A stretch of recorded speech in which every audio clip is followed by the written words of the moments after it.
asked me last year, how about Seth Joyner, DC, or linebacker coach? Are you crazy? They would never allow a guy like that in their building with opinions like him, and he's direct. And you know why Seth is awesome at what he does? Because he's genuine and honest. Something people have a tough time doing. I'm not controversial. I'm just honest. I didn't realize telling the truth made people that uncomfortable. That's a shit show going on. That is a culture in that building right now. Derek Gunn's not going to throw shit against the wall like that. I may. He ain't. The coach needs a babysitter? Fletcher Cox is throwing shade at leadership? Let's talk to a leader that was by far one of the greatest leaders. And I've made a comment to many of my friends in the Pro Football Hall of Fame. You're putting linebackers into the Hall of Fame that don't deserve to be in the Hall of Fame next to this guy. He's one of the preeminent linebackers of the 80s. And you could say whatever you want about him. And I love who he was on that team of just massive characters and massive winners. Our friend Seth Joyner. Seth, I appreciate you doing this. Thank you, brother. Dan, what's going on, man? Seth, I'll get right to it, man. What did you make of the D Gun report? And I'm going to paraphrase it by Jalen Hurts not being able to handle. Now, you know, I talked to Angelo a couple minutes ago, and I said, hey, look, when I got $400,000, I wasn't the same dude. I acted like a jackass, too. It took me time to gather myself, Seth. So, I mean, when you've never had it and you get it, it's a change in your whole thing. So I kind of get it. More people are reaching out for you. But the back end of that tweet on X is that Sirianni lost his poison, needed to have Dom near him as a babysitter, sort of, so that he can control his emotions. What's your takeaway to this? Well, I mean, yeah, I guess it goes to, you know, decision making when you are hiring him as a head coach. You know, not everyone is built, not everyone is ready to be a head coach, you know, when they're given the opportunity. That's pretty darn evident when you see 6 to 7 turnover and head coaching changes year after year in the National Football League. You know, a guy can have success as a coordinator, but that doesn't necessarily make him leaders of men. So I don't know. You know, a lot of us wasn't sure when the Eagles made the hire, but like Doug Peterson, we gave him the benefit of the doubt. He rewarded us in year 2 with a trip to the Super Bowl. You know, got off to a good start this year, even though, you know, the team didn't look like, you know, it was playing the way that it needed to play. It just wasn't sustainable the way that they were winning. And then everything kind of went to hell in a handbasket, you know, the last, you know, 7 games of the season. And, you know, I said it at the end of the year that I'm not one of those people who gets into whether a coach should be fired or whether he shouldn't be fired. But I also believe that, you know, you had to take into consideration how the team finished the year. And if you were going to have those discussions, then you needed to have those discussions, whether he would be the guy moving forward. I felt as though when they made the decision to go in a different direction as far as both coordinators were concerned, well, all 3 of them, then you probably should have made the decision to, you know, go in a different direction as far as the head coach was concerned, because either he made the decision to make those hires and they fell flat on their face, you know, or upstairs made those decisions and then turn around and to kind of save face, not only for themselves, but for him, decided to bring him back for another year. Because, you know, all season long, he couldn't figure out how to right the ship. And then I think it was week 14 or week 13, he was asked by a media person, Nick, what do you have to do to, kind of get things turned around? And he looked at the guy. I was like flabbergasted that he ever actually answered it that way, and surprised that more media people didn't jump all over it. He said, well, don't you think if I knew what to do that, I'd fixed it by now? And it blew my mind. So now you got a new coordinator on the defensive side of the ball. You got a new coordinator on the offensive side of the ball, which both of those guys are pretty much, from the way that they framed it, going to have carte blanche. They're going to be able to do what they want, how they want to do it, So the question is, what does your head coach do? What does he bring to the table? The only thing he's going to be doing is making decisions on, do we go for it on fourth down? Do we kick a field goal here opposed to punting? If those are the parameters of his decision making, then they made another mass mistake, and we're going to be in for another tough year next year. Seth, I say this to you too. Now that you take into consideration what Gunn said about his immaturity, am I really going to sit here and believe that if Kellen Moore's calling a game plan and he's doing something and Nick doesn't like it, and all of a sudden out of nowhere he parachutes in and kind of vetoes that? My concern is now the relationship, not with Nick and Jalen or Kellen and Jalen. It's with Nick and Kellen. I think there's going to be an issue there, because at the end of the day, like you said, what's your job, dude? Getting Krellers and coffee for the coordinators? Being a pep Newt Rockney talks in locker rooms? I mean, the players, you supposedly got into fights with these guys on sidelines. I don't think they respect him as much as people say they do. I mean, this guy's a lame duck coach, Seth. Well, hey, listen. Yeah, I'm old school in my thinking. I don't find anything particularly wrong with, coaches holding players accountable. So if that is what he was doing on the sideline, then I don't have a problem with that. If you practice something and it doesn't go the way that, or the players aren't executing it, it's up to the coach, to hold the players accountable. And sometimes, in that vein, it's almost like, when you ask the player to do something once and then you've asked them to do it twice, by the time you get to the third time, you should be a little bit heated, because, you're not dealing with high school players or Pop Warner kids. You're dealing with grown men that are getting paid to do a job, and you want them to do it the way that you've programmed it and put it and game plan it to be done. And when they decide to do it their own way, then I can understand, Nick being upset about that. And we're living in a different, era of how we deal with young people in general. We want to always deal with them, delicately, and there's nothing delicate about the game of football. There's nothing passive about the game of football, so as a coach, I would much rather have a guy that's fiery, but also understanding, how to deal with guys on an emotional level, and things are going to go sideways. When you see the coach frazzled, then that means that the team is going to be frazzled, because everything is supposed to begin and end with him. That level of comfort, that level of surety, that level of confidence, it first comes from the head coach and his ability to project that to the players, but also in the way that you coach them on game day.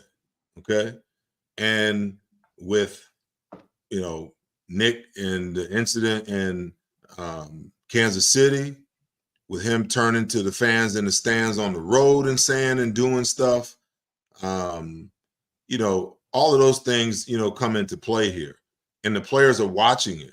When he's doing something and Jalen's putting his hand down on the sideline, it should be the other way around. He should be reprimanding the players to hold their poise and to remain even keel. It shouldn't be the player doing that to the coach. Seth, do you think there's a culture or a talent problem with the Eagles right now in the offseason here? Or potentially, is it both? Well, let me say this. I think that culture sometimes can be overstated because, and this is why I'll say that. And some people would be like, Seth doesn't know what he's talking about. So here's the example. When a team is winning, do you ever hear anyone talking about the culture in the locker room? No. It's never, ever an issue. But when a team is not winning or a team is struggling, it's always this culture thing always comes up in conversation, So you like think when it's they media were, made? yeah, when they were 10-1, 11-1, did you hear anything about culture in the locker room? No. Did you hear any of the stuff that was, coming out of the locker room unsourced? Did you hear any of that? No, because when you're winning takes care of all of that nonsense. If the wide receivers aren't getting the targets that they want, if the team is winning, shut the hell up. You never hear them complain if the team is winning. But when does it become an issue? When the team is losing and the player feels like, I'm the difference maker. That's why you got me here. So why are you not? Why am I only getting four targets in a game? It becomes an issue. All of these things become an issue when you're losing. Okay.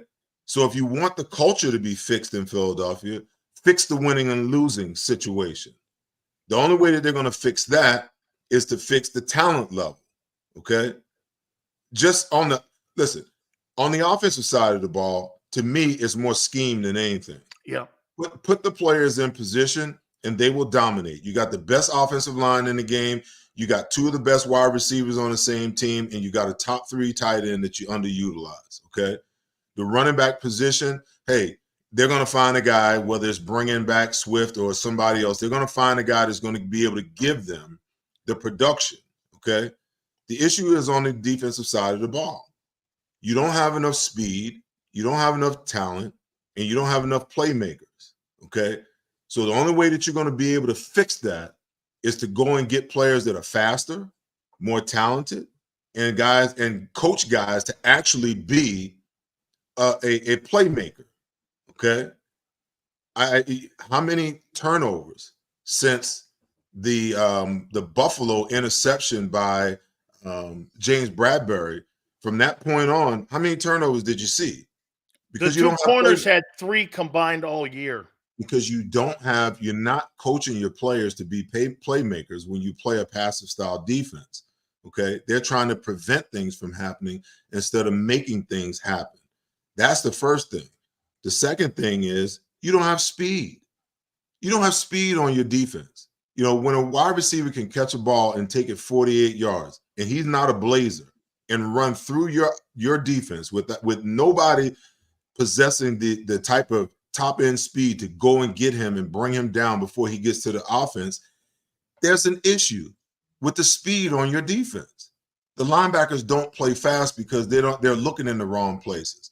The safeties are so afraid to make a mistake that they can't play, hair on fire, balls to the wall. That's just a fact.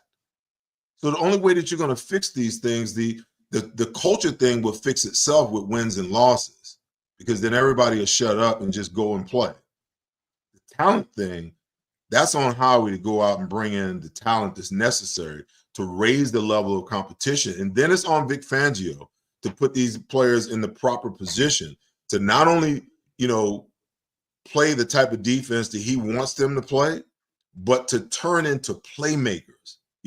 When you look at top defenses, they have playmakers across at every single level. They got a guy up front that can win. They got a linebacker, that covers and gets interceptions. And when you send him, he can get sacks. And you got guys on the back end that are prepared, that are not afraid of explosive plays, but they're looking at, okay, this guy, if I'm off, he's going to run a 7-yard out route. I'm going to jump it. But what do? They stay 10 yards off and they're content with giving up the 7 yards. And then they come up and praying that they can make the tackle. That's just not the way that you play football, in my opinion. Seth, but the benchmark, and I had Dave Wannstedt on with me last week, who knows him from Chicago.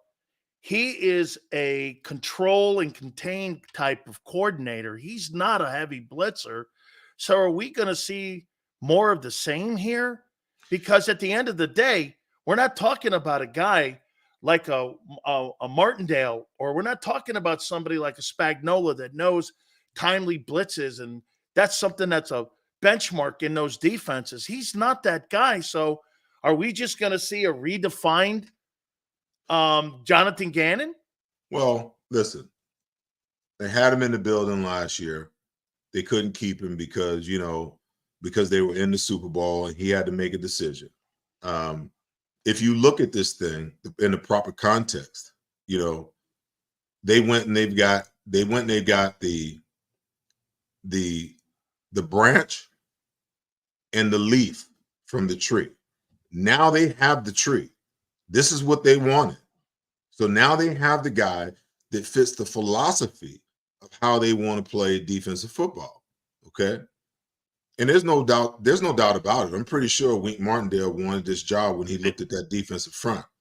I'm sure that Rex Ryan would have taken this job, if it was offered to him. But the problem is that's not their philosophy and how you play defense. Now, Vic Fangio is a plus because all the BS that you see, you're not going to see it anymore. You're not going to see guys unprepared. You're not going to see guys that aren't held accountable.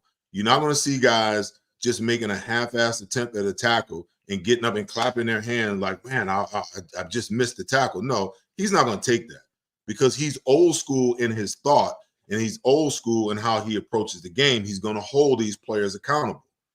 My biggest concern with Vic Fangio is his philosophy and how you play defense. Because listen, if you're going to play 8 to 10 yards off the ball with your corners, you're going to get the same results. You're not going to be able to get home when you're playing against teams, when you got a defense that can get to the quarterback and that this team can rush the passer. The quarterbacks are going to be getting the ball out of their hands when you're playing off. The slant route, the stop route, the 5-yard outs, they're going to get those, and the quick hitches. You're going to get those all day. So if he doesn't mix in getting your cornerbacks up and moving them back, moving them inside, moving them outside, if you don't move them around and you give these quarterbacks, especially the elite level ones, the good ones, if you don't give them a different look and you give them a predictable scenario, they're going to take you apart. Okay. Now, I'm willing, like any other coach, to step back and see what Vic Fangio and both him and Kellen Moore. I'm willing to sit back and look and see what they bring to the table. I'm not going to outright say, like Angelo, that the team's going to win 5 games. The under-over is 5 games. I'm not going there, okay? Because they got too much talent for that. But I am going to sit back and give these guys the benefit of the doubt, and then let's see what they turn out to be. And unlike last year, my take won't be if they start off 6-0, 7-0. My take won't be, well, they're just winning, because we saw how that worked out. They won 5, they lost 1. They won 5 more or 6 more, and then they went to hell in the handbasket, but they never looked good throughout that time where they got to 11-1. They never did. But everybody was like, oh, stop complaining, be quiet. They're fine. They're the number 1 team record-wise in the National Football League. But they look like crap getting there, okay? That is important to what you're going to look like when it really comes time to win. When you get to November and December, when it becomes real winning time, it's not going to matter, because if you're not playing at the level where you need to play, again, it's not going to be sustainable. So let's wait and see. Let's wait and see what they're going to be. But by the time they get through 5, 6 games, I'm going to have a definite opinion. It's going to be a lot different than what it was this year. And I'm not going to shut my mouth and be quiet and be happy to be undefeated if they're beating teams the way that they beat teams throughout the first 10, 11 games of this year. Seth, I want to tell me if I'm crazy on this, and please, probably one of the only people that can. But here's my take on Reddick. If you have the shittiest pass defense in the league and you're not getting home, he can't defend tight ends. He's not the greatest tackler. 12 sacks. When you put him in a defense like the Niners, maybe the Steelers, really quality play, Ravens maybe, something like that. He's a $20 million guy. I get it. But when he's on the Eagles and your backers suck, your back end is in shambles right now, and you're not getting home, I think he's a liability on that team. If he doesn't get home, Seth, what's the point of paying him? So let's Am I break wrong? Yeah, I disagree with that. Let's break it down from this perspective. Okay. Your football team needs speed, it needs talent, correct? Yes. So would you or would you not agree that Hassan Reddick has been the best player on this defense for the last 2 years? He's the most productive player on that defense. Okay, so he's the most productive player with 27 sacks over the last 2 years, okay? And you lack talent on that side of the football.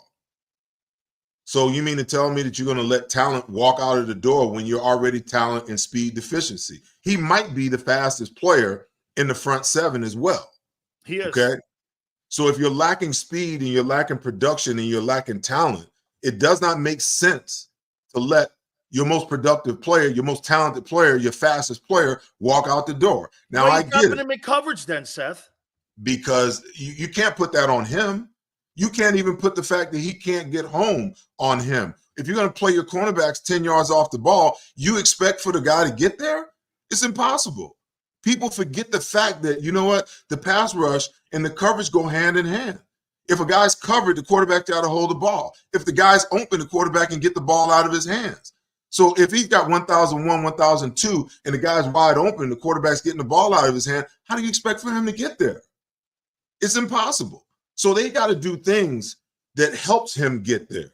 And then when they do that, he's got to get there. Okay. Now I get it. The amount of money that he's asking for. Let me share something with all you guys about negotiations. Okay. You always start at your top end. Always start at 25 million if you want 20. Because in negotiations, it always comes down. You never negotiate up. You always negotiate down. Okay. Now, you look at Jalen Hurts. He's got a $14 million hit on the cap this year. Okay. Genius. How do you sign a guy to a $250 million contract, and in year 2 of the contract, he only counts $14 million against the cap? Okay. So Howie is masterful at that.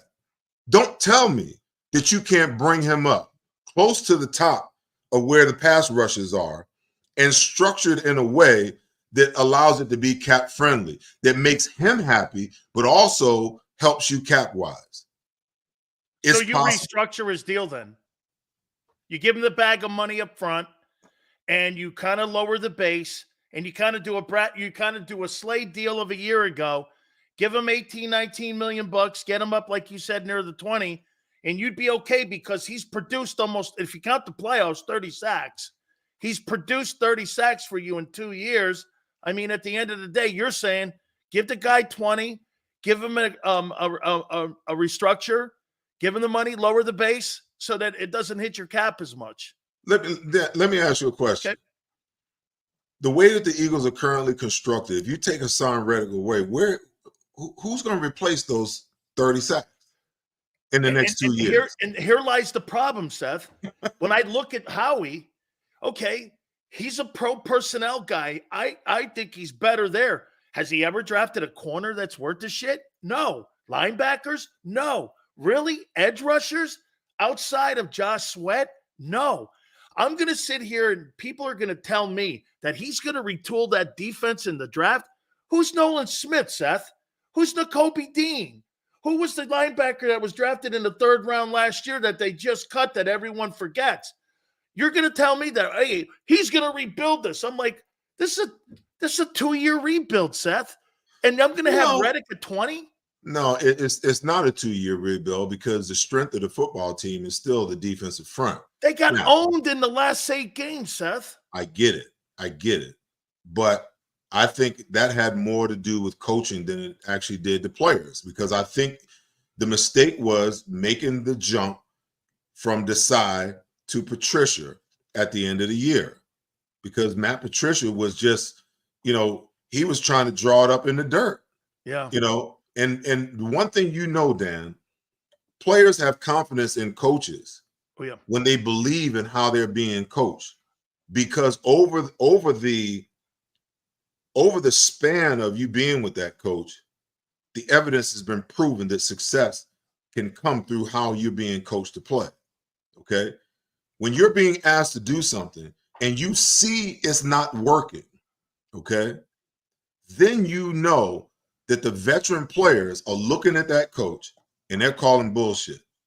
Because the one thing that the young players don't know any better. This is why coaches love young players opposed to older players, because the older players have been around long enough to know when you stand up in that room and you're preaching and you're talking all of this nonsense, you got a group of veterans back there that's like, they're huddled up like, man, you hear this bullshit. You know what I'm saying? Yeah. That's just a fact. The young guys, they're sitting there looking starry-eyed because, they're young and they don't know any better. That's why you need to have veterans on the team, because the veterans are the ones that pull the young guys along and get into their ear and help them to buy into what the coach is actually selling. Okay. So I just think that, Hassan Reddick is a major piece to this offense. He would be a major piece to this defense, rather. He'd be a major piece to any defense. And when you're lacking talent, you don't let the most talented guy on your team. You figure out a way to make him happy. You figure out a way to do it in a way where you are, where it's cap friendly, and you keep a guy like that. Because not all 30-year-olds are built the same way. You know what I'm saying? Yeah. He didn't look to me like he lost a step. He didn't look to me like his talent level was. No, I thought he was slowed by the cast at the beginning of the year and the first way 4 they games used him in the back end. And Seth, you want to hear what Gary Cobb told me? He goes like this. Well, when they went from Desai to Patricia went to 2-gapping. And I went, what? Because if you remember, at early part of the year, Carter and Fletcher and all the rest of these guys were in 3s and 1s, and they're getting penetration up the field. And Matt has been known because up in New England, he ran that 2-gap and had the backers. Well, you didn't have the backers, and you put your defensive line in a position where all of a sudden they started running that. These guys aren't 2-gappers. Jordan Davis and Jalen Carter are not 2-gappers. They're 1-gap technique guys. They did that shit when they were at Georgia, and they moved them out of position. So that's to your point. Well, but that's why I say the most detrimental move that the Eagles made, over the last 6 weeks of the season was the move to Patricia. Because what it did, it fractured the defense even much more than it was already fractured. Because you got to believe, if the reports are true that, Desai wasn't a player's guy, he couldn't really communicate with the players, that's one thing, okay? But there were some players in that locker room that liked what he was doing. Yep. That was okay, that could live with what he was selling them to do. But then at the other end of the spectrum, and this started when they decided to bring Matt Patricia on last offseason as an advisor. Okay. The Eagles are known to create these insurance policies. They did it with Doug. You understand what I'm saying? They didn't so much do it with Nick, in the first 2 years. But when you brought in Desai was the insurance policy. Okay. So you go back to Doug, who was the insurance policy? The insurance policy was Jim Schwartz. Because he had already been a head coach. Right, a head coach in Detroit. And if everything went to hell in a handbasket, you could move Doug out the way, insert Schwartz as the head coach, have him continue to call the D, bring in an offensive mind without having to tear the whole damn thing down. Okay. Why do you bring in a Vic Fangio under Jonathan Gannon? Because Jonathan Gannon had never been a defense coordinator before. You bring him in because if things go sideways, now instead of having the branch, you got the tree. You can move him in and move Gannon out. The team breaks our records for sacks. So now you don't have to cash in the policy on Doug. He takes him to the Super Bowl in year 2. You don't have to You don't have to cash it in on Gannon because the defense is playing lights out, okay?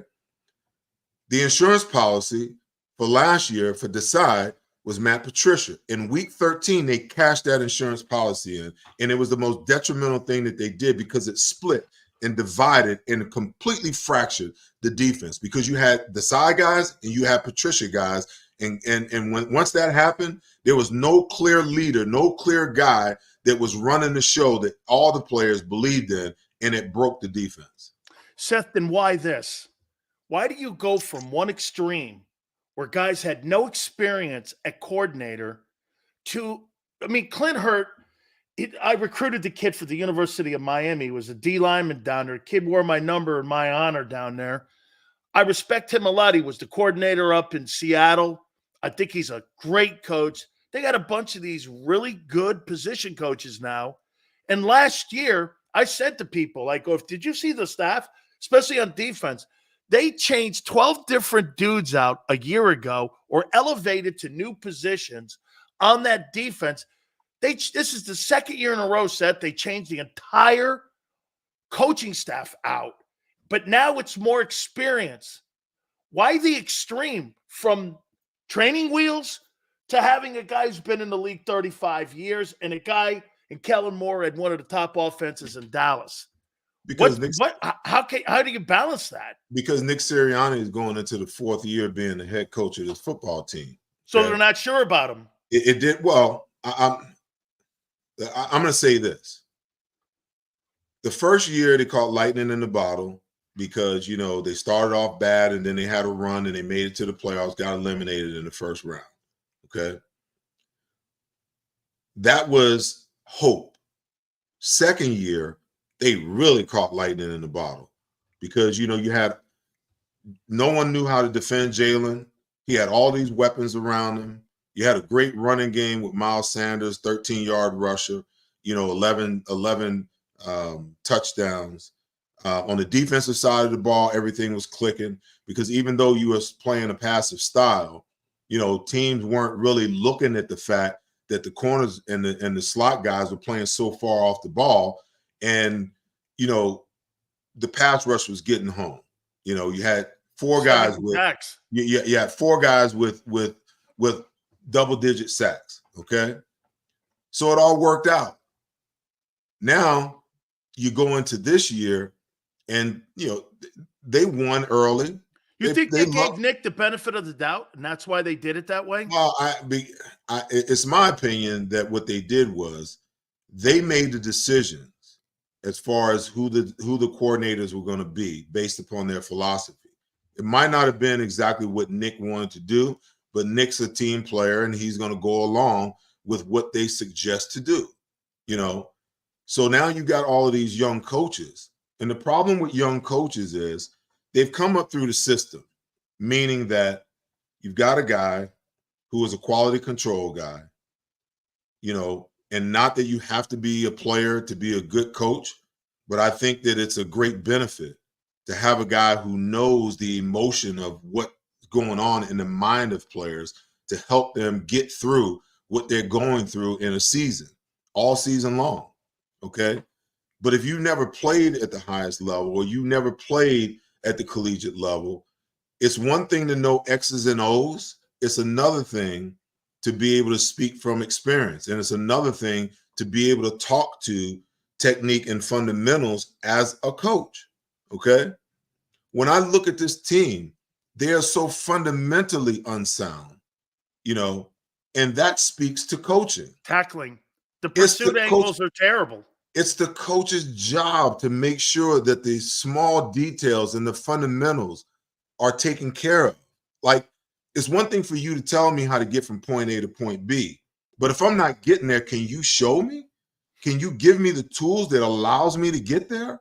If you can't, then you don't serve any purpose as a position coach, because at some point in time, as a player, I got to a place where all I needed my coach to do, if he couldn't give me the tools, if he couldn't help me work on the tools in my toolbox, all I needed him to do on Wednesday when I walked in the meeting is hand me the game plan, leave me the hell alone the rest of the week. Because what else are you giving me? But when we go through 9-on-7 and I'm not getting to the gap like I need to, I need a coach to tell me why I'm not getting there and how to get there. That's the difference. And great coaches and some of these young coaches that you see come in the league that work up through, quality control, and do boys to become all of a sudden now they're a position coach. What qualifications do they bring to the table that actually validates them being a coach other than being around long enough to understand the defense and to talk the lingo? Okay. It makes no sense to me. So that's why you see this massive shift, because what they've done the previous 2 years has not been able to get the job done. And maybe, just maybe, the same way that Howie has transformed how he's looking at drafting players, now they're looking at the transformation of, hey, we need some veteran coaches in here. So you we think need they some guys. pivoted? Yes, we need some guys. Listen, it also speaks to development. Yep. How many wide receivers in the last 15 years has the Eagles drafted that didn't work out? How many linebackers, that you tried to transform from safety to linebacker, and guys that you drafted that haven't panned out? Why? You want to know why? Because unless you have teachers at the position that you're drafting these young players at, if they don't come to you already developed, those coaches can't develop them. You want to know why, the Eagles are so good at wide receivers? Because A.J. Brown, by the time he got here, he'd already been in the league 4 years. He was already developed. So he doesn't need a coach to develop him. He already knows how to play. Devontae Smith didn't need development. You want to know why? Because Nick Saban and his staff developed him at Alabama. But when you go and you get a raw guy who hasn't been developed to the utmost at the collegiate level, you damn well better have some position coaches that can develop those players. Because if you don't, then guess what? Those players that you drafted, they are not going to develop in the manner that they need to develop. That's just a fact. Seth, I think you're probably one of the only people that can answer this question, or men like you that have played in that league that are in that position when you have to look in the mirror. If you're, I tell people this, Seth, the toughest divorce you'll ever make in your life is leaving the game of football. It's nothing more. It's your first love. It's your first true love, because you put your heart and soul and leave parts of your body all over the field. And for guys like you who did it for over a decade, there's pieces of your body from Philadelphia to Los Angeles. So when you're Jason Kelce and you see the place he's in, because you've been in that place. Merrill Reese on the other day on our show goes, I hope he retires. Where are you in this here? And by the way, he was all pro. He's the best in his position. It's great to go out on top, but leaving it's impossible, Seth. It's a love you have that just doesn't go away. How would you deal with this? The hardest part for guys walking away from the game, Dan, I think it's manifold, because guys are either walking away because they've been pushed out of the game, nobody wants them anymore, or they get to a point where they've done everything that they want to do and the tank is empty. Like, players know when they're on the cusp of it being when they're on the cusp of it all being done and over with. Did you? Oh, absolutely. I mean, every player, and if they don't say this or they don't agree with this, they're lying. They know probably a year or two before they walk away that they were already done. They're living on reputation, and they're living on the ability to turn it up every once in a while, but they know that they can't give 100% every single play like they did, when they were in year 4 or year 5. That's just a fact. Okay.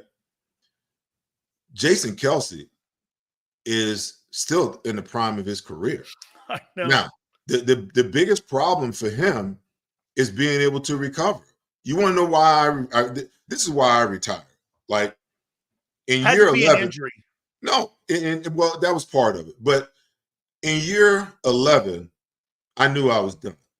I knew that I could not perform at the level that I performed at when I was in my prime. Seth, was it a moment where you went, shit?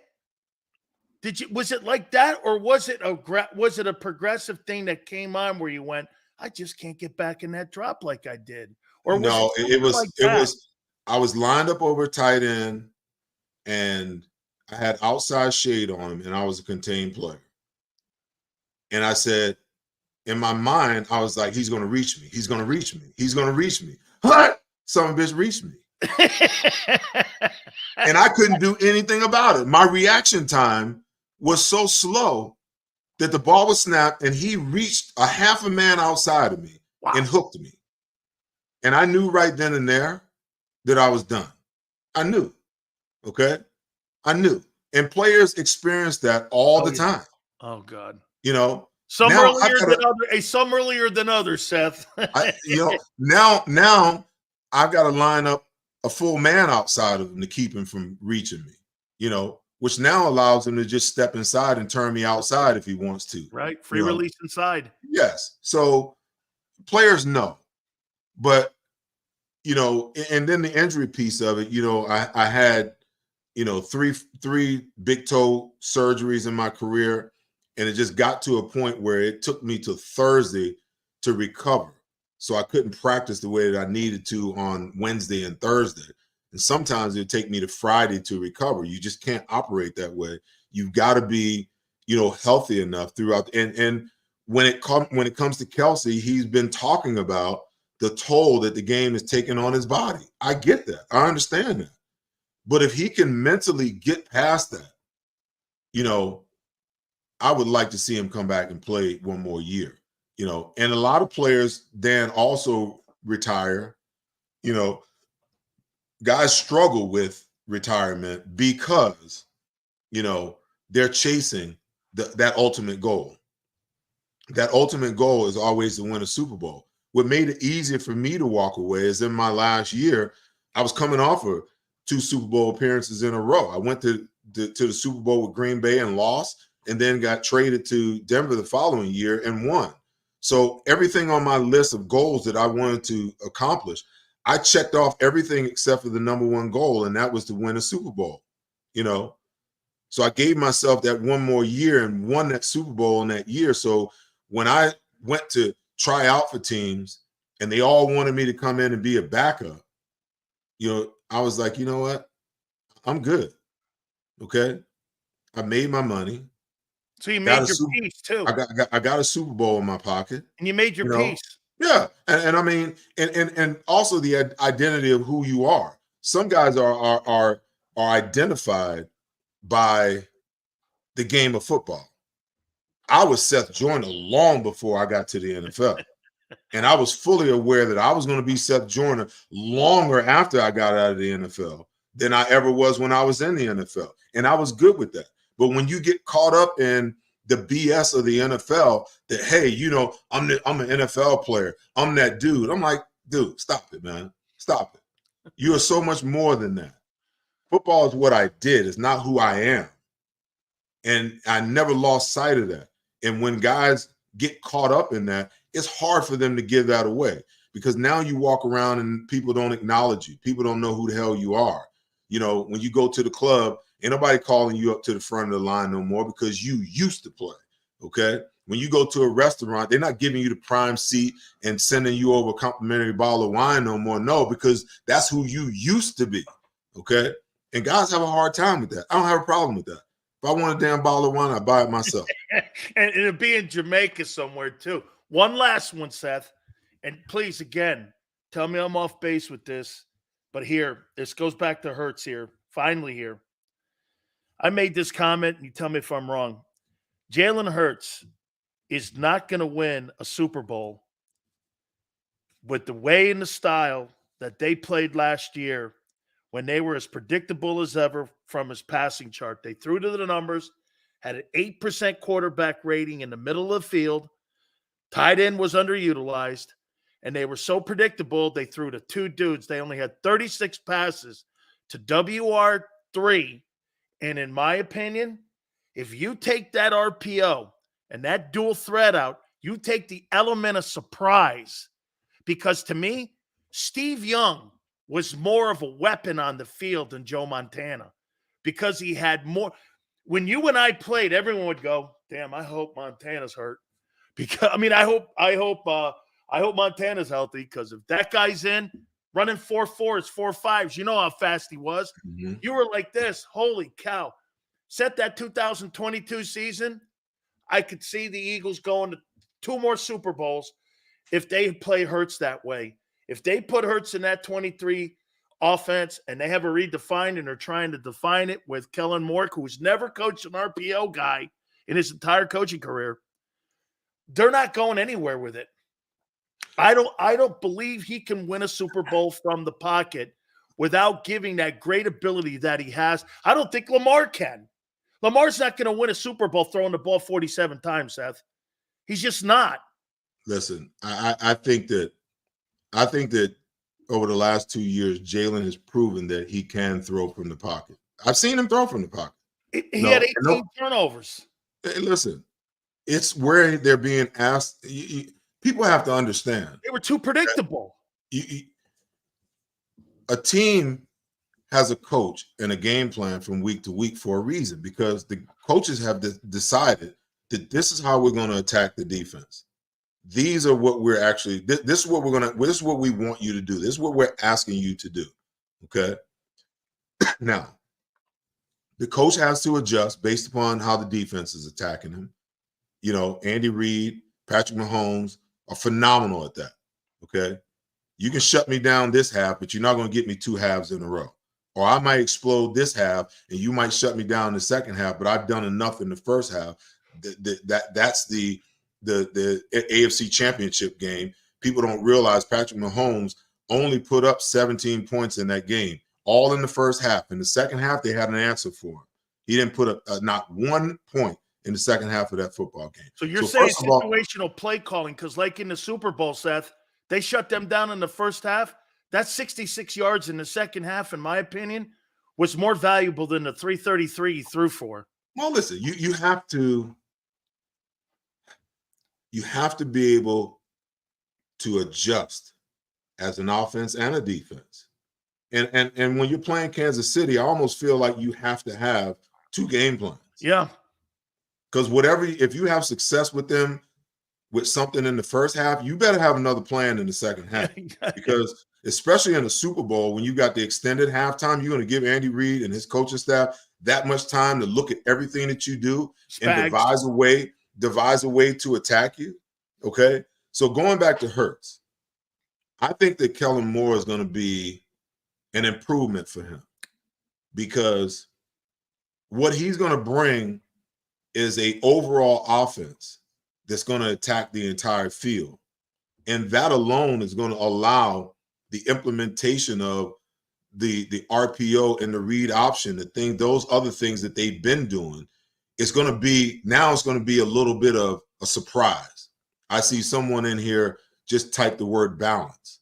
The offense is going to be balanced, because it's not going to be all RPO. It's not going to be all read option. You're not going to be able to look at this offense and say, predictably by formation, this is what they do. Kellen Moore brings more variety to the offense. And that's where, if you go back and you look at my prediction last year, Dan, leading up into the season, I said that this would be a great leap for Jalen Hurts, because we know what he can do in the offense the way it's constructed now. Now it's up to Nick Sirianni and Brian Johnson to add a layer to that offense, okay? Evolving. Where he's playing from the pocket, he's operating from the pocket, play action pass, bootlegs, misdirections, up under center. When you begin to implement that kind of stuff, now the defensive coordinator and the defense has much more stuff to prepare for on a week-to-week level. And he can play from the pocket when you're running the football with consistency and not asking him to throw the ball 10 times in a row. He can do it. I've seen it. So all of these naysayers, all of this BS Wentz watch and Chris Sims with, his hating ass, You know, and all of these people that think that Jalen Hurts is taking a step back, go look at his numbers. The only numbers that he posted this year that were worse than last year was in the area of turnovers. That's it. And his rushing yards were down. He rushed for more touchdowns, albeit because of the tush push. His passing yards were up. His touchdowns were up. Okay. The only difference was he turned the damn ball over too much. You know, can't turn the ball over 19 times. Just can't do it. Okay, it's a killer. Why couldn't he overcome the 1-7 then? He couldn't overcome it because the offense was enigmatic. The offense was inept. The offense was predictable. When you line up and you bring a zero blitz and you're telling your quarterback, listen, we're not going to side adjust. We're not going hot. We want you to make the free runner miss and make something happen. Okay, they don't play football like that. Buddy did that shit with Randall. You know, that's what killed Randall. You know, you can't ask your quarterback to do it. The good quarterbacks don't do that. When Patrick Mahomes sees a blitz, he gets to a side adjustment. He gets to a hot route right now. The Eagles didn't have that. So you're saying Jalen wasn't prepared for these game plans? No, it wasn't in the game plan. Okay? It wasn't in the game plan. And you can't ask a quarterback to make chicken salad out of chicken shit. And that's what they did all season long with this quarterback. And everybody wants to put it on him. Now, was there some throws there and some opportunities that he missed? Absolutely. Every single quarterback does. Okay? And every single quarterback that I can remember, think about Josh Allen, the year that he had under what's the head coach? Brian Dable. Look at the year that he had before Dable left, and look at how he regressed after Dable left. Okay, so people saying, "Oh, look at he's reverted." Bullshit. Okay, the guy had an off year. I had an off year. You had an off year. Every player has an off year. Mahomes this year had an off year. They got right when it counted. Last 6 games of the year. Last 6 games of the year, they kind of figured it out. So people need to stop with this nonsense. Jalen Hurts is a franchise quarterback that can and will win you games. If you don't think that he's going to go back and get in the lab and get to work this offseason like he did the offseason before last, you're out of your mind, because the guy has that kind of pride about himself. He wants to get better and he wants to win. They just have to give him the tools to succeed, and he will implement what needs to be done, and he will execute the way that he needs to execute. Somebody vibes guy just put in here, Joe Burrow, trash for 8 weeks. Come on, man. Come on. Everybody wants to hold Jalen Hurts to a different standard than anybody else. These so-called elite quarterbacks have had off years. I'm not going to throw the blanket over this guy and say that he can't do it because he's had an off year in one statistical category. Because if he comes in and only turns the ball over 7 to 10 times, the Eagles they don't lose to the Jets. You understand what I'm saying? They figure out a way to get it done. And let's not forget that Jalen Hurts was injured for a large portion of the season where he wasn't able to be himself. But okay? Seth, it sounds like you're more confident in him, and maybe I am too. I'm just not confident in the folks around him. Hey, listen, that's why you bring in a Kellen Moore. The guy's proven. The guy's proven, Dan, that he can get it done. He did it with Dak. You mean tell me if he can do it with Dak, he can't do it with Jalen? Well, I say this, the last 2 years with Galen, the guy led the NFL in interceptions. Dak did his final year as OC, and he got better this year. And Justin Herbert was terrible this year when he had him. So, I mean, Justin was hurt for a large portion of the year. Shitty head coach too, right? Brandon Staley. Probably, exactly. Staley was an idiot, right? The sacks with Dak. Listen, with quarterbacks, it's about decisions. Dak went through a period this year, as great as his year was. He went through a period this year where he was giving the ball away at a high rate. What What McCarthy was able to do with Dak was to get him to throw the ball with more rhythm and more timing. Now, quick releases. Now, will the Eagles move away from this explosive play BS and allow Kellen to learn from his mistake in Dallas of doing some of the same things and implement a little bit more of, we're going to take what the defense is giving us and we're going to move the ball down the field systematically, a la Tom Brady. Take what the defense gives you. Try to score every possession.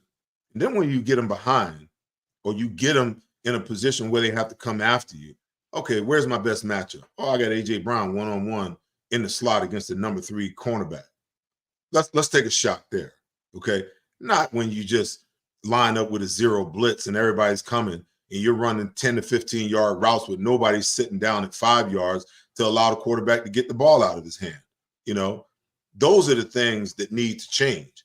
And if they can do some of that, then Jalen would get back to being who and what he is. If they can expand the offense and do more with him instead of just this high school / college offense, then Jalen's going to be just fine. He's going to be just fine. If they don't, then Nick Sirianni will be out of here next year. There'll be a new head coach that comes in, probably a more experienced head coach, okay? Somebody from, somebody from that. You think like Vrabel? No, because listen, if you're going to go in that direction, hey, listen, if you're going to go that direction, then you better go get an offensive mind that's proven. Okay, I don't have a problem with defensive minded head coaches, but if I was a head coach as a defensive mind, I'd go and get the best offensive mind that I could find and say, hey, this is yours. Take care of it. Run it the way you want to run it. The only time you're going to hear me in your ears in crucial situations and in situational football, okay? But do what you do. Just like DeMeco Ryans. DeMeco was smart. Went and got slower. Run the offense, okay?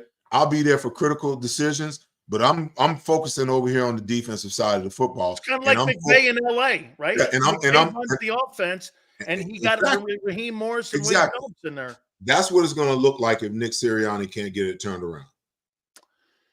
All right, Seth. So you think this thing's going to be, in your opinion, a quick turnaround?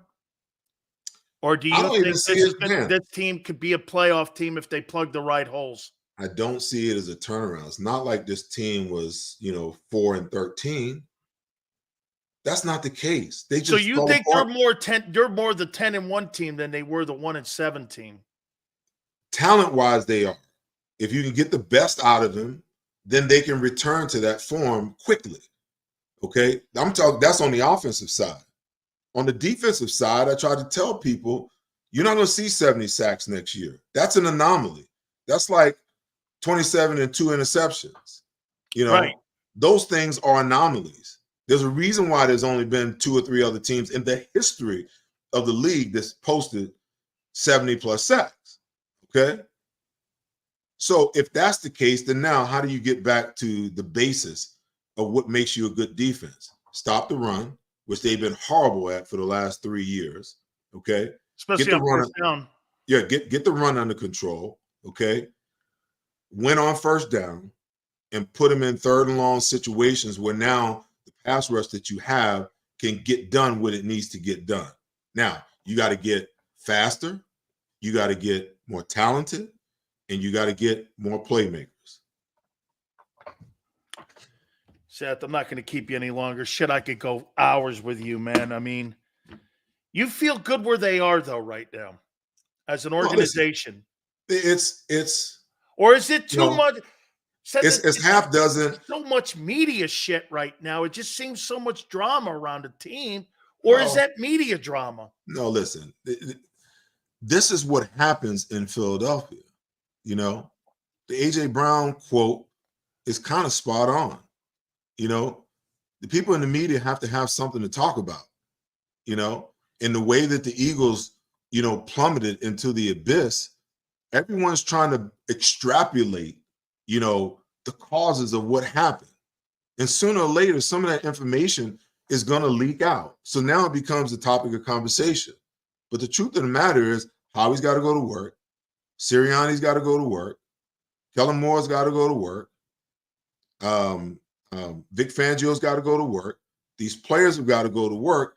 And we are crazy to come out and start to begin to pontificate on what this team is going to look like until we see what the hell they look like. I mean, how many teams how many people last year thought that Buffalo would start off the way it started off? How many teams last year really believed? Now, no, they were like Lions, 6 or something, or the Lions were on an uptick. Yeah. Okay.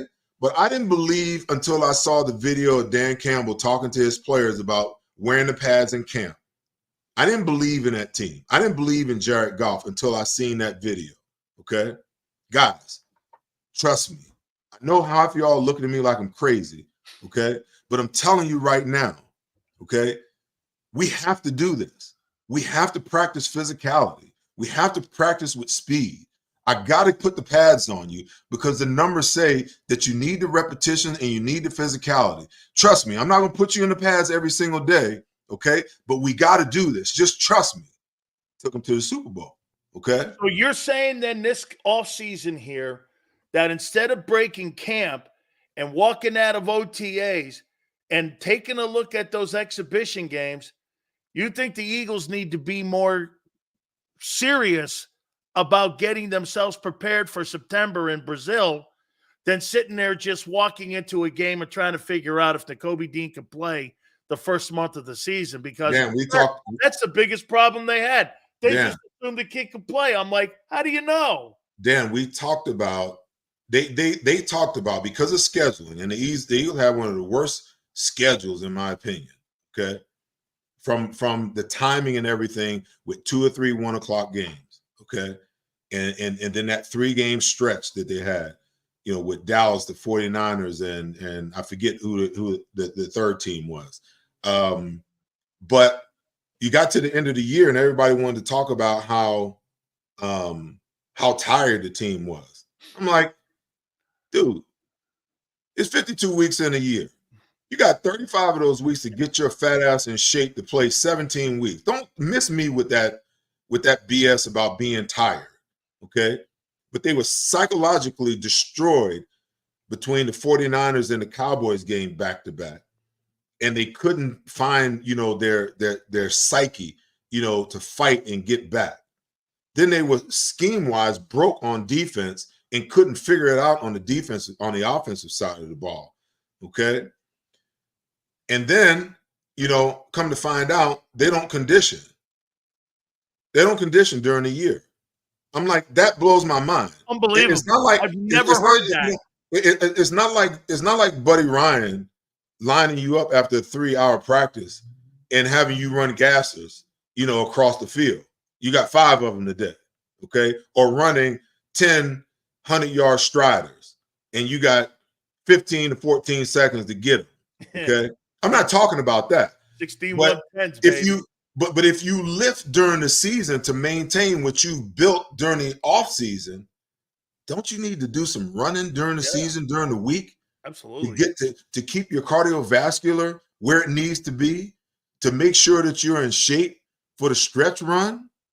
You know, you throw all of those things into the pot, and these are the changes that the Eagles are going to have to make in order for them to get where they need to go. They need to begin to evaluate how they've been doing things. And when they came out of the preseason and the way that they started, the lackluster way, even though they won, you heard Nick Sirianni say, well, maybe we need to start thinking about how we conduct our training camps and doing things just a little bit differently so that we can get off to a better start. That is why I'm in favor of the players playing during preseason. Because you can't make that leap from preseason to regular season and have it played and have the intensity ratchet up 15 to 20% and think that you're going to strive and be okay with that. Let's get away from this protectionism. Oh, we want to make sure we get all our guys to week 1 and they're all healthy. Well, hell, by the time you get to week 3, 10 to 15 of them are already fucking hurt. Excuse my French. No. Seth, so with your philosophy, what you're saying there, do you think because the offense became too predictable, throwing to the numbers, not very good coaching, inconsistency, 3 and outs, you think that wore the defense down, and that's why you saw after week 12 or 13, you started seeing that run defense get run on, who was really good early. They had no linebackers. The secondary was getting stretched out more with more developing routes. You think it was just a progression, and it was like a house of cards. It just eventually all fell in, and the defense just fell apart. You know, my coaches used to always say, pay attention to the details. It's the small things. Because when enough small things begin to deteriorate and fall apart, they turn into big things. And more than anything, that's what I saw with this team. It was the little small things over time that kept piling up and piling up and piling up and piling up until the floor just fell out from under it, you know. So that's how I kind of see, you know, how things fell apart, you know, and it was a conglomerate of many different things. You know that you've had a tough season when your special teams, which in a lot of ways cost you, was part of the reason that cost you the Super Bowl the year before, is the best of the 3 phases of your team. Special teams outstanding this year. Outstanding. That special teams is better than the offense and the defense. Michael Clay got an extension because he did such a great job, and who would have thought that? And he should have. And I hope he comes in and do the same thing he did last year with this, and can extrapolate the same kind of intensity and play out of these players, you know. And they go and get some more speed on the special teams based upon them understanding defensively that they need to get faster as a unit. That will translate to special teams as well. Seth, I got to tell you what Derek Brooks said to you, and he wanted me to convey this to you. I said to him, I go, you think Seth Joyner's a Hall of Fame player? He goes, yeah. He goes, he was my idol when I was at FSU. That's how I wanted to play. Wow. Wanted to play like him. And I go, well, have you ever talked to him? So I gave him your number, if you don't mind. And I said, I go, you know, I thought Seth was in the school of really great. But then I started looking at some of the people that people are debating, and I get people asking me now that are on the panels, and I go, you know, London Fletcher, you guys keep pimping him. He ain't better. Zach Thomas ain't better than that dude. Zach Thomas is a fine ball player. And you know what, Seth? No shade on Zach. No shade. He had a really fine career with the Dolphins. I go, but do you really actually think? And I even asked Jimmy, I go, Coach, how many games you play against Seth Joyner? He goes, twice every year, and then sometimes in the playoffs. I go, you really think Zach's better than him? He goes, I never said that. And I go, okay, I just, you know, because, but I'm not going to say, I go, I got it as your guy. I got it. So, I mean, Seth, it must be frustrating a little bit sitting there knowing that other people, you know, look at your career and it's in the hands of pencil pushers. If Eric Allen can't get in, dude, the chances of you getting in are zero. That's the one that like really chaps my ass is Eric Allen, because there's no way in the world that he shouldn't be in with his resume. But Dan, you know, I've gotten to the point now where it doesn't even bother me no more. It can't. It just, you know, it doesn't bother me because I didn't play. I got Jason Cole on at 4:30, and I'm going to tell him what you say here if it doesn't bother you. Yeah, it doesn't bother me no more because, first of all, my love for the game and my desire to play at the pro level never developed because I wanted to be a Hall of Famer. That's just the truth. I just love everything about the game of football and enjoyed playing it and wanted to play it at the highest level. The second thing is when other people are subjectively determining whether you're worthy for such a reward or not, you have no control over that, you know, because those people are casting their votes and they're making those decisions based upon their opinions. And those are their opinions, you know. So if I can come to grips and reality with that, then I can be realistic with myself and say, you know what? The good Lord blessed me to play 13 years and to live my dream. I accomplished things that I didn't even think when I first got in was even possible. You know, it allowed me to live a lifestyle and take care of my family in a way, you know, that was unimaginable. So for me, Reggie and Jerome and your coach overshadowed your career. well, listen, I don't look at it that way. And this is why. If Jerome, you're telling me if Jerome didn't fulfill his destiny, he wouldn't be in Canton? Absolutely he would. Absolutely, no doubt about it. But I don't look at it from that perspective, because a lot of people will, you know, put that tag on me and say, oh, you know, he had such great players around him, that's why he was so great. I don't mean it that way. I'm saying personality. I know you don't mean it that way, Right. but that's the way a lot of people will actually look at it. Okay. But my retort to that is, show me a Hall of Fame linebacker who didn't have a great front in front of him. Okay. Well, LT included. Yeah. I mean, show me one who didn't have a great front in front of him. Okay. There were times where I was blocked by an offensive tackle, which meant that Reggie White could be one-on-one against a guard. Okay. There were times where I was covering wide receivers and running backs and tight ends, like stuck to them like glue, so that those guys could get sacks. Okay. So I've always felt like as much as they helped my career, I helped their career. Okay. Those 52 sacks I got those sacks. I beat those tackles. I beat those guards. I beat those tight ends. I beat those running backs to get them. Those interceptions that I got, I caught those balls, not anybody else in the secondary. Those fumbles that I forced, I came up and laid the wood and forced the ball on the ground. You know, so that's kind of my retort to all of that. Okay. Your opinion can be what it is, but the truth is the truth. And I said it loose like a lion. It doesn't need to be defended. No. Seth, I mean, I want one more on you here. What was it like to play with Andre and Durson and God, all them guys, man? I mean, Wes and Clyde and It was just great. and Reggie. It was great to play. It was great to play, Dan, with guys who had a similar mentality to mine. Yeah, but those guys were different. Yeah. That unit was different. You got to give credit to Buddy for being able to recognize that talent and put together a group of guys that played that way, not once, but twice. Okay. It's like the Purple People Eaters and like Doomsday and Gang Green. And when I was in the league and he came down, Buddy came down and we watched film of you guys and Jerome with Norman Brayman and all those guys. We knew he was going there because Brayman was a South Florida guy. We knew he was going, but we come and we're watching you guys and we're like, you know, Buddy takes the 46 down, manipulates the 46 with you guys.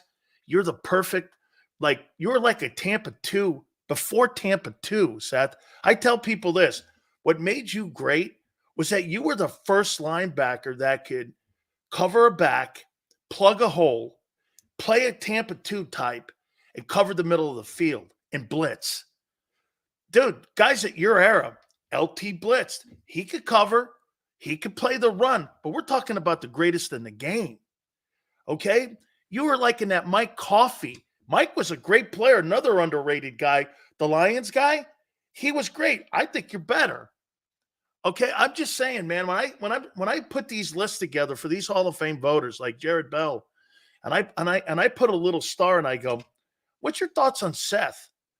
Man, what a great player, played on a great team. And I'm like, oh, well, wait, I didn't ask you about his team. I asked you what you thought about him. Well, but to my point, that's what he's saying without saying that. He says you're a product of the environment. His greatness and his ability to play was because of Reggie White, Jerome Brown, Mike Pitts, Mike Golick, Clyde Simmons. That's his reasoning why. That's And not how that works. that to me tells me that, you know, that's somebody who really doesn't understand the game of football, because everybody has a job to do. If I It's don't like an do engine, mine, right, Seth? You don't have all the spark plugs, engine don't run. exactly. I'll tell you what, man. This is when the Eagles are. Will we not agree on one thing here? The Eagles are more entertaining now than they were during the regular season. I tell you, with all the or again, are you just looking at it like, you damn media dudes? See, it's always Seth brings me back into the players mode because my wife is always telling me this: don't let those idiots bring you down into the gutter, dog. Remember where you came from, man. You came from a huddle and a microphone. And I'm like, all right, you're right, man. I don't know. Hey, I just listen, think it's man. going to be entertaining. When it comes to Philadelphia, it's always going to be like this. Always drama. And well, listen, especially there's more. The media is more entertaining when the Eagles are losing than when they're winning. How strange is that? Now, the fans love it when you're winning. The media loves it when you're winning because you're moving in the right direction.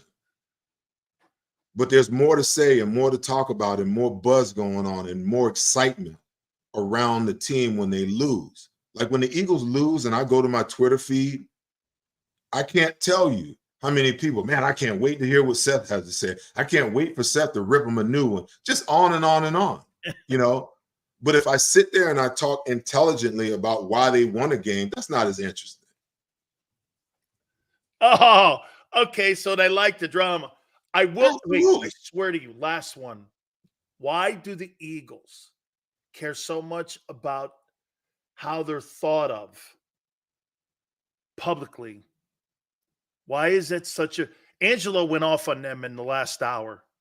He says that organization cares so much about their public perception. Not that it's wrong. But still, it's like Craig Carton called me this morning. I'm laying in bed at 4:30.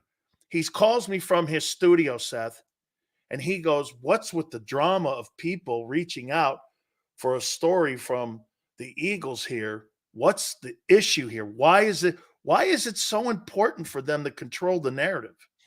It's human nature, Dan. It's human nature. I'm answering my own question. I know you're right. Well, I mean, listen, it's human nature. If on a personal level, if someone came after you, you'd rebut it, you know, and they're in the PR world on even a more massive level Yeah, than we are on an individual level. correct. You know, they're controlling a $5+ billion entity that they want the world to love. They don't care if there are alternate fans that don't like them, but you know, they want to be loved at home and they want to be looked at as a great organization. And there's nothing wrong with that, you know. So when you say something and they get their, you know, panties in a bunch over it, just look at it purely as it's just human nature. You know, you would think that the last thing that they cared about is what you and I said about the I organization. barely care what I think. You got a job to do, and I got a job to do, you know? So why do you care about what I said? You know, when I had the ex-assistant linebacker coach came up to me last summer and was like, yeah, I know that, you know, you weren't too happy with how, you know, our linebackers played and how we deployed them. And in my mind, while he's talking, I'm like, first of all, who are you? You know, second of all, and then I found out that he was, you know, the ex-assistant linebacker coach, you know, and then in my mind, I'm thinking to myself, I'm like, y'all really be sitting around over there Who listening to are what the hell you? I be saying? Who the fuck are you? Excuse me. Oh, who are you again? Hey, Seth, tell folks when they can watch your show, man, because I know you do a great show too. You do your show and is it Tuesday? Am I right when I say Yes, that?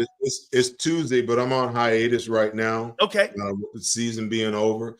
So I won't get started up until the new fiscal year starts, but I'm usually on YouTube at Seth Joyner. You can follow me there. Please subscribe. And I'm usually on Tuesdays, 7:30 Eastern Standard Time. So I'm going to try to up my game this year and dive into this whole.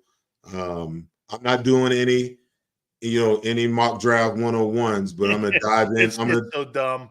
I'm going to dive into, the areas where the Eagles actually need help, and begin to look at and break down some of those players that are coming out, and looking at some of the players, in the free agent market this year. I don't usually get into that. I don't really like, a lot of that. But, I realize that people, football is a 11-month a year sport now. And in order for me, to maintain, what I'm trying to build and how I'm trying to grow, I've got to do that. So, that's where I'll be. Well, we were lucky to catch him in between his private planes down to Cancun for him to be able to. Because I don't fly private, man. I ain't got that kind of money, Dan. I don't fly private, man. Seth, thank you so much, man. You always do this for me. You spend so much time with us, man, and I thank you again. So proud that you're with us here. Thank you so much, my friend. I look forward to touching base with you again. Thank you, Seth. All right, take care. You got it. The great Seth Joyner. That being said, we will take a timeout. Jason Cole will join us too. Pro Football Hall of Fame voter. We'll ask him about all that. Keep it here, National Football Show.